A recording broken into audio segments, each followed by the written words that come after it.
আজ আমি নিয়ে আসলাম এই বেগুনের একটা দুর্দান্ত স্বাদের রেসিপি। তো এখানে এরকম বেগুন থাকলে কিন্তু আর কিছুই লাগে না গরম ভাতের সাথে। তার জন্য এখানে আমি বড় বড় করে বেগুন কেটে নিয়েছি। গোল বেগুন হলে ভালো হতো, তো গোল বেগুন ছিল না, বিধায় আমি এরকম বড় বড় করে কেটে নিয়েছি। তো তারপর আমি ধুয়ে পরিষ্কার করে এখানে দিয়ে দিলাম হলুদ, মরিচের গুঁড়া আর কিছুটা লবণ, আর এটা হচ্ছে কর্নফ্লাওয়ার দিয়ে আমি ভালো করে মেখে নিচ্ছি। মেখে আমি এটা হচ্ছে তেলে ভেজে নেব। তো এটা ভালো করে মেখে নিতে হবে। তো আমার মাখানো শেষ, এখন আমি একটা একটা করে আমি তেলে ভেজে নেব। তো তেলে ভেজে নেওয়ার পরে আমি এটা নামিয়ে নেব। আর এভাবে কিন্তু বেগুন রান্না করলে কিন্তু তার সাথে আর কোনো কিছুই প্রয়োজন নেই, গরম ভাত হলেই এনাফ।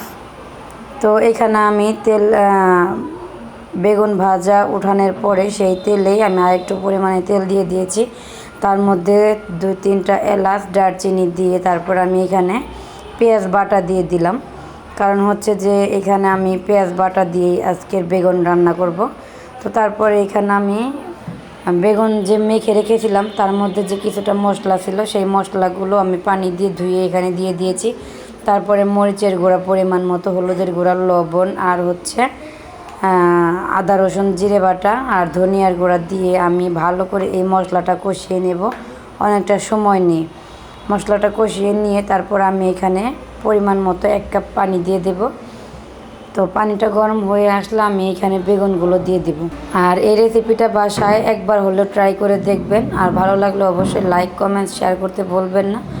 আর বিশেষ করে আমার মোবাইলের ক্যামেরা এতটা ভালো না, সেই জন্য আমি আমার রেসিপি দেখতেও এতটা সুন্দর হয় না, কিন্তু খেতে অনেকটাই মজার। যাই হোক, তো আমি এখানে 2-3টা কাঁচামরিচ দিয়ে আমি এখন ঢেকে দিলাম। আর এই যে আমার লাস্ট পর্যায়ে দেখতেই পাচ্ছেন। আজকের মতো এই পর্যন্তই। ধন্যবাদ সবাই, ভালো থাকবেন, সুস্থ থাকবেন, আল্লাহ হাফেজ।